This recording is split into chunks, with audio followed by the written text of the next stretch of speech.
Never say never എന്നൊക്കെ കേട്ടിട്ടുണ്ടെങ്കിലും we end up saying it അല്ലേ?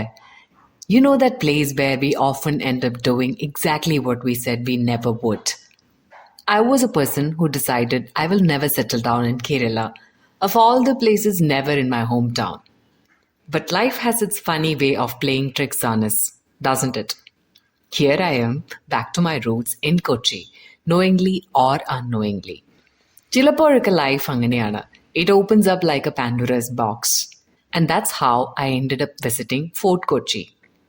A place where history, culture and spice come together in a delightful coastal embrace. ഒരു mysterious concoction of history and culture. Every stone and tree in this place whispers tales of ages past. Stories from the time of colonialism to a postmodern era. ഇവിടെയാണ് ആദ്യമായി കാപ്പിരി മുത്തപ്പനെ കണ്ടുമുട്ടിയത്. നമ്മുടെ കൊച്ചിക്ക് ആഫ്രിക്കയുമായുള്ളൊരു connection. Quite intriguing അല്ലേ?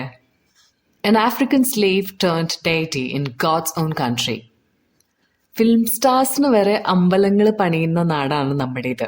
അവിടെ ഒരു African സ്ലേവിനെ ദൈവമായിട്ട് കാണാൻ പറ്റുമോ? ആരാണ് കാപ്പിരി Muthappan? The cigar-smoking African slave who is worshipped by at least some as guardian and protector. ഈ കഥ തുടങ്ങുന്നത് പണ്ട് കൊളോണിയൽ കാലഘട്ടത്തിലാണ്. When Portuguese brought African slaves to Kochi for labor. ഏതാണ്ട് 16-17 സെഞ്ചുറീസ് കാലഘട്ടത്തിൽ. Portuguese were wealthy traders, uber rich lot during that time. Spice trade ഒക്കെ നടത്തി അങ്ങനെ ലാവിഷായി ജീവിച്ചുകൊണ്ടിരിക്കുമ്പോഴാണ് ഡച്ച് ഇൻവേഷൻ നടക്കുന്നത്. But as history goes, the Dutch invasion came knocking on their doors, driving the Portuguese out of Kochi. ഡച്ചുകാർക്ക് ഒരു നിബന്ധന മാത്രമേ ഉണ്ടായിരുന്നുള്ളൂ. Leave all your belongings, we will let you live. പൊന്നും പണവും കണ്ടാൽ ആർക്കാണ് കണ്ണ് മഞ്ഞളിക്കാത്തത്? പക്ഷെ തങ്ങളുടെ അളവറ്റ സമ്പത്ത് അങ്ങനെയങ്ങ് ഉപേക്ഷിച്ചു പോകാൻ അവർക്ക് മനസ്സ് വന്നില്ല. So they did the obvious. They hid their gold and money. Some hid it underground, some hid it on the walls, some hid it wherever they could find a secret corner. And now the question arose, who will guard the treasure? ഇതിനി ആര് കാവലിരിക്കും ഇവർ തിരിച്ചു വരുന്നത് വരെ?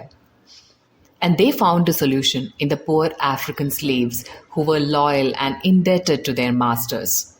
The slaves were beheaded, chained, and engraved into the walls. They were instructed to guard it until the Portuguese returned. അങ്ങനെ കൊച്ചി വിട്ട പോർച്ചുഗീസുകാർ അവരവരുടെ നാടുകളിലേക്ക് പോയി. ചിലർ വൈപ്പിനിൽ പോയെന്നാണ് കഥ. ഇന്നല്ലെങ്കിൽ നാളെ നിധി തിരിച്ചെടുക്കാമെന്നുള്ള വ്യാമോഹത്തിൽ. Some say they mapped the places where treasures are hidden along with their slaves. Apparently, these maps are still displayed in one of the museums in Lisbon. ആർക്കറിയാം, എവിടെയോ ആരുടെയോ മുതലിന് കാവൽ നിൽക്കുന്ന കാപ്പിരി മുത്തപ്പൻ. പിന്നീട് എപ്പോഴോ മുത്തപ്പന് ദൈവത്തിന്റെ ഒരു പരിവേഷം കിട്ടി. നിധി മോഹിച്ചിട്ടായിരിക്കുമോ? ഇന്നും കാപ്പിരി മുത്തപ്പന്റെ തറയിൽ മെഴുകുതിരികളും ചുരുട്ടും കള്ളും പുട്ടും ഒക്കെ കാണാം. ഇതൊക്കെ നേർച്ചകളാണ്. രാത്രിയാമങ്ങളിൽ ഇടുങ്ങിയ വഴികളിൽ സിഗാറിന്റെ മണം അനുഭവപ്പെട്ടവരുണ്ട്. ചിലർ പറയുന്നത് കാപ്പിരി മുത്തപ്പൻ മരച്ചില്ലകളിൽ ഒരു സിഗാറും വലിച്ചിരിപ്പുണ്ടെന്നാണ്. The legends are endless and the mysteries even more so. That's all from me today, signing off for now. Stay tuned for another exciting folk tale from God's own country next week.